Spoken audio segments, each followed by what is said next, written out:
नमस्ते दोस्तों, मनमोहक हिंदी कहानियाँ चैनल में आप सभी का स्वागत है। आज की हमारी कहानी है जीवन की अमावस्या और पूनम। विशाल, कितना मुश्किल होता है कीचड़ में रहकर कीचड़ से अनछुए कमल जैसा सुंदर और स्वच्छ जीवन जीना। वास्तव में जीवन जीना भी एक कला है। हर इंसान अपने अपने तरीके से जीवन जीता है, अपने दृष्टिकोण और सोच में जीवन को परिभाषित करता है। किसी की नज़र में जीवन एक रंगमंच है, संघर्ष है, चुनौती है, प्रेम गीत है, दुखों का सागर है आदि। तुम्हारे दृष्टिकोण से जीवन दुख, दर्द और वेदनाओं का एक भवन है, ऐसा भवन जहाँ चारों तरफ आग ही आग है और तुम उस आग में बुरी तरह झुलस रहे हो, तड़प रहे हो, जानबूझकर उस भवन से बाहर नहीं निकल रहे हो। शायद उस आग में जलकर खुद को पूरी तरह खत्म कर देना चाहते हो। आखिर क्यों? कभी तुमने इस विषय पर आत्ममंथन किया? शायद नहीं, क्योंकि तुमने स्वयं को प्रेम में असफल मानकर जीवन को बेरौनक, बेरंग और बोझ समझ लिया है। तुमने माता पिता की आज्ञा का पालन करते हुए प्रीति से विवाह तो कर लिया, लेकिन उसे अपनी पत्नी के रूप में कभी स्वीकार नहीं किया, ना कभी उसकी परवाह की, ना ही कभी उसे कोई सुख दिया। तुम्हारी इस बेरुखी और उपेक्षा से वह अपने मायके चली गई। तुम्हारी नाकाम मोहब्बत की आंधी ने उसके सपनों के खूबसूरत महल को ढहा दिया। यह सच है कि तुमने मुझसे बेहद प्यार किया, सच्चा, पवित्र और निस्वार्थ। मैंने भी हृदय की अतल गहराइयों से तुम्हें चाहा। तुम्हारे बिना जीने की कल्पना मात्र से ही सिहर उठती थी मैं। अपने मनपसंद जीवन साथी के साथ मनचाहा जीवन जीना किसे अच्छा नहीं लगता। मैं भी अपने मनपसंद हम सफ़र के साथ ज़िंदगी का हसीन सफ़र तय करना चाहती थी, ढेर सारे खूबसूरत सपनों के साथ। तुम पर और तुम्हारे दिल पर सिर्फ अपना अधिकार जमाना चाहती थी। एमए की परीक्षाओं के बाद से ही घर में मेरे विवाह को लेकर चर्चाएं शुरू हो गईं। मैंने पूरी ईमानदारी और सच्चे मन से माँ को तुम्हारे और अपने प्रेम संबंधों के विषय में सब कुछ यह सोचकर बता दिया कि शायद हमारे सच्चे प्रेम की पवित्र और कोमल भावनाएं माँ के ममतामयी धरातल को स्पर्श कर लेंगी और वह हमारे विवाह के लिए सहज स्वीकृति दे देंगी। लेकिन माँ, अगर यह विवाह करना है तो पहले मेरा मरा हुआ मुंह देखना पड़ेगा, कहते हुए अन्य कार्यों में व्यस्त हो गई। यह सुनकर अंदर तक कांप उठी थी मैं। उनकी यह बात सुनकर उनसे मैं कुछ भी कहने का साहस न जुटा पाई। धर्म संकट में पड़ गई मैं। एक तरफ माँ की ममता थी तो दूसरी तरफ तुम्हारी मोहब्बत। दोनों के बिना जीना मुश्किल ही नहीं, नामुमकिन था। एक बार तो खुद को ही खत्म कर लेने का फैसला कर लिया, लेकिन जब ठंडे दिमाग से सोचा तो परिणाम आंखों के सामने एक भयंकर दृश्य बनकर तैर गया। मेरे इस तरह जान देने से माँ यह सदमा बर्दाश्त नहीं कर पाई और दम तोड़ दिया, और तुम भी मेरे ना रहने पर अपना संयम, संतुलन और हौसला खो बैठे हो। और यह भयानक दृश्य देखकर मैंने आत्महत्या का ख्याल तक दिल से निकाल दिया। मैं तुम्हारे प्यार और माँ की ममता से वंचित नहीं होना चाहती थी। मैंने सोचा शादी तो माँ की पसंद से कर लूँ और प्यार तुमसे ही करती रहूँ हमेशा। दिल पक्का करके मैंने यह कदम उठा लिया। रवि से मैंने शादी कर ली, लेकिन मैंने उन्हें दिल से पति स्वीकार नहीं किया। सुहागरात को मैंने उन्हें हमारे प्रेम संबंधों के विषय में सब कुछ बताते हुए यह भी कह दिया कि मैं सिर्फ विशाल से ही प्यार करती हूँ। मेरी बात सुनकर रवि कुछ बोले नहीं, बस हौले से मुस्कुरा उठे। उन्हें यूँ मुस्कुराता देख मैं झुंझला उठी। मैं विशाल से बहुत प्यार करती हूँ। यह शादी मैंने मजबूरी में की है। रश्मि, क्या विशाल को भुलाया नहीं जा सकता हमेशा के लिए? फिर रवि बिना कुछ बोले चुपचाप सो गए। इसके बाद फिर कभी उन्होंने मुझसे इस संबंध में कुछ नहीं कहा। मैं सिर्फ तुम्हारे ही ख्यालों में खोई रहती थी।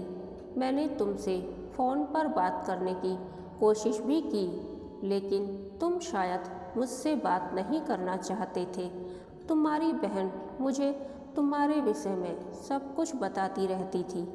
मैं रवि की बिल्कुल भी परवाह नहीं करती थी, लेकिन वह मेरा पूरा ख्याल रखते थे। उन्होंने कभी भी मेरे शरीर को पाने के लिए न ही बल प्रयोग किया और न ही निवेदन।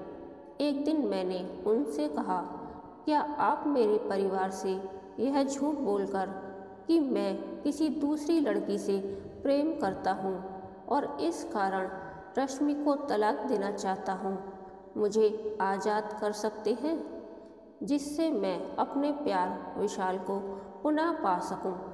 यह सुनकर रवि एक मीठी सी मुस्कान बिखेरते हुए बहुत ही रोमांटिक अंदाज में बोले, रश्मि, मैं किसी हिंदी फिल्म का नायक नहीं हूँ जो त्याग का परिचय देते हुए इतनी खूबसूरत और हसीन बीवी को उसके प्रेमी को सौंप खुद घर बैठा माला जपता रहूं।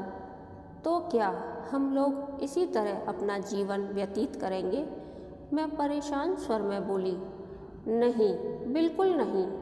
सच बात तो यह है रश्मि, मेरे नज़रिए से जीवन एक विश्वास है और मैं इसी विश्वास पर कायम हूँ कि एक ना एक दिन तुम अपनी ज़िंदगी और दिल से विशाल व उसकी तमाम यादों को निकाल दोगी और मुझे हमेशा के लिए बसा लोगी। ऐसा कभी नहीं हो सकता रवि, यह मेरे लिए बेहद मुश्किल है पर नामुमकिन नहीं। इतना कहकर वो मुस्कुरा पड़े। समय चक्र घूमता रहा। एक बार मैं गंभीर रूप से बीमार पड़ गई।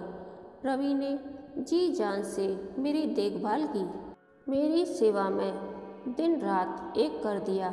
बीमारी के दौरान पता नहीं कब, कैसे, कहाँ और कौन से क्षण में रवि से भावनात्मक रूप से जुड़ गई। इसका खुलासा तब हुआ जब एक रोज़ मैं सुबह सुबह रवि के गले में बाहें डालकर उनके कपोलों पर ढेर सारे मीठे चुंबन अंकित करते हुए हर्षाती रेख से बोली, आपका विश्वास जीत गया रवि, अब मैं सिर्फ आपकी हूँ। रवि आश्चर्य और उत्साह भरे स्वर में बोले, सच, मेरा विश्वास जीत गया? रश्मि, अब मैं तुम्हें आज़ाद करता हूँ। तुम विशाल के पास जा सकती हो। आप यह क्या कह रहे हैं रवि? आज जब मैं विशाल और उसकी यादों को पूरी तरह से भुला चुकी हूँ और आपको आगे कुछ बोल ना सकी, मैं रवि के सीने से लगकर बेतहाशा फफक कर रो पड़ी। मेरे आंसुओं को पोंछते हुए रवि भावुक स्वर में बोले, रश्मि, मैं इतना कठोर और निष्ठुर नहीं हूँ जो प्यार भरे दिलों को जुदा कर दूँ। सच्चाई तो यह है कि जब तुमने सुहाग रात को सारी बातें बताई थीं, तभी मैंने सोच लिया था कि तुम सिर्फ विशाल की हो। मैंने तुम्हें बताया कि मेरे दृष्टिकोण से जीवन एक विश्वास है। मेरा विश्वास शुरू से ही हर क्षेत्र में हमेशा कामयाब रहा, लेकिन जब तुमने ये कहा कि विशाल को भुलाना मुश्किल है, तब मेरे मन में यह जिज्ञासा हुई, यहाँ मेरा विश्वास सफल हो सकता है या नहीं। इसी का परिणाम जानने के लिए निर्धारित समय के लिए तुम्हें यहाँ रोका, लेकिन उस अवधि से पूर्व ही मेरा विश्वास जीत गया। सच तो यह है रश्मि, इंसान मुश्किल और प्रतिकूल परिस्थितियों में स्वयं को पराजित, कमजोर, असहाय, बेबस, मजबूर और लाचार समझकर उसके समक्ष अपने आत्मविश्वास, उत्साह और इच्छा शक्ति का समर्पण कर देता है और अपनी अच्छी भली जिंदगी को दोष देता रहता है।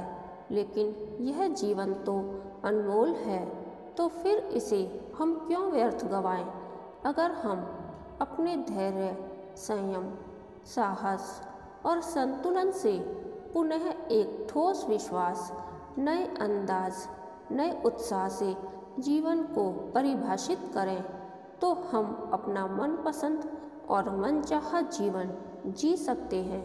विशाल, सच तो यह है कि मैं भावनात्मक स्तर से तो रवि से जुड़ ही चुकी थी, लेकिन जीवन के प्रति रवि का यह सकारात्मक दृष्टिकोण मेरे अंदर समा गया। मैंने भी इस पर मनन किया तो निष्कर्ष यही निकला, अपनी जिंदगी को अपने अनुसार जीने के लिए उसकी परिभाषा अपने ही अंदाज से करनी पड़ेगी। रवि को दिल से अपना पति स्वीकार करने के बाद मैंने भी अपने जीवन की परिभाषा बदल दी है। पहले मेरे नज़रिए से तुम्हारे बिना मेरी जिंदगी एक जिंदा लाश थी जिसे कंधों पर रखकर मैं ढो रही थी, लेकिन मैंने उस लाश में अपनी इच्छा शक्ति रूपी प्राण फूंक दिए। अब वह लाश नवजीवन प्राप्त करके एक नवजात शिशु की तरह किलकारियाँ मारने लगी है। जिस तरह बच्चों को अपना पूर्व जन्म याद नहीं रहता, उसी तरह मुझे भी अपने जीवन की पूर्व परिभाषा याद नहीं है। मैं जानती हूँ कि तुम मेरा यह पत्र पढ़कर मुझे धोखेबाज, बेवफा, कायर, न जाने किन किन शब्दों से विभूषित करोगे, लेकिन विशाल, सत्य तो यही है, अगर हम अमूल्य जीवन सुख, शांति और चैन से गुजारना चाहते हैं तो इसकी परिभाषा हमें अपने तरीके से ही गढ़नी पड़ेगी। अगर हम ऐसा करने में असमर्थ रहे तो जीवन के अंतिम दिनों में अत्यधिक पीड़ा झेलनी पड़ेगी। तब हमें यह अफसोस रहेगा कि काश हम अपनी मर्जी से जिंदगी गुजार पाते। पत्र पढ़ने के बाद गंभीरता से मन के समंदर में विचारों का मंथन करना, तुम्हारे इस तरह तिल तिल कर मरने से क्या तुम्हें वह सब कुछ हासिल हो जाएगा जो तुम पाना चाहते हो? अगर तुम अपनी जिंदगी की परिभाषा में दुख, दर्द, उदासी, निराशा और आंसुओं की जगह खुशी, उत्साह, विश्वास, इच्छा शक्ति और कामयाबी जैसे शब्दों का प्रयोग करो तो तुम्हारे जीवन में भी खुशियों की बरसात हो जाएगी। उस बारिश में प्राचीन स्मृतियों की ध्वस्त इमारत के वे सभी अवशेष बह जाएंगे जो तुम्हें सुखमय जीवन व्यतीत करने में बाधा पहुंचा रहे हैं। उस मीठी बारिश में तुम्हारी और प्रीति की जिंदगियां भीगकर उस खूबसूरत नीड़ को आबाद कर देंगी जिसका पक्षी जेठ की भरी दोपहरी को ही जीवन मानकर अपने पंख झुलसाता रहा। कभी अपने सद प्रयासों से यह जानने की कोशिश ही नहीं की कि मन, आत्मा और जिस्म को शीतलता प्रदान करने वाली मधुर और चांदनी रातें भी होती हैं। शेष आपकी एक अच्छी दोस्त और शुभचिंतक रश्मि। पत्र पढ़ने के बाद विशाल ने अपनी जिंदगी को एक नए रूप और नए शब्दों से परिभाषित किया जिसमें वह कामयाब हो गया। अभी तक उसके नज़रिए से जिंदगी एक अमावस्या की रात थी। उस रात के अंधकार में वह बुरी तरह भटक रहा था, लेकिन अब नए दृष्टिकोण से जिंदगी पूनम की रात लग रही थी। पूनम की मधुर और चांदनी रात में प्रीति की जुदाई उसे अंदर तक साल गई। उसके सानिध्य के लिए वह व्याकुल हो उठा। उसे लेने वह तुरंत घर से निकल पड़ा। कहानी के अंत तक बने रहने के लिए धन्यवाद। यह कहानी आपको कैसी लगी प्लीज़ कमेंट करके बताइए।